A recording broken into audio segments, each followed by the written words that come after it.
Alright, here's a little unboxing of this Autoline Pro Shop Series smoke tester from Amazon. Right off the rip. Looks like pretty decent quality, honestly. Not too bad. Comes with, obviously, the smoke machine. It hooks up to a 12-volt car battery. And in this box, let's see what we got. We got the service the manuals here. Nice. We got our liquid smoke here. And then we got our little jumper cables for the bottle to work. And then we got our marble and the little smoke, the nozzle that comes with it, the hanger that comes with it. And then we have the tubing for the smoke to come out of.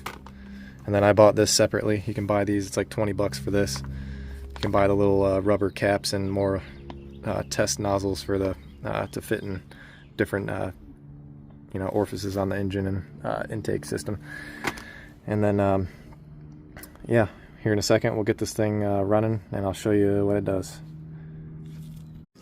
Alright guys, got this thing all hooked up, got my air hose running to it, and turned this on. Battery cable's disgusting, but I just used it to diag this vacuum leak. Couldn't find anything. I turned it off, so that's why the smoke output isn't crazy. I turned it off. It's getting better now. I turned it back on, but found this solenoid for the vacuum actuated hubs on this F-150 is bad. So this one doesn't leak any vacuum out of that top vent. See, there you go. Smoke's pumping out now. It's really good. I'm gonna turn it off. All right, I just turned it off. But this one, show you. Oh, there's a bee. Oh my gosh. But yeah, this one leaks vacuum and comes out of this vacuum cap. And I think that's causing our P0171 lean condition on bank 1.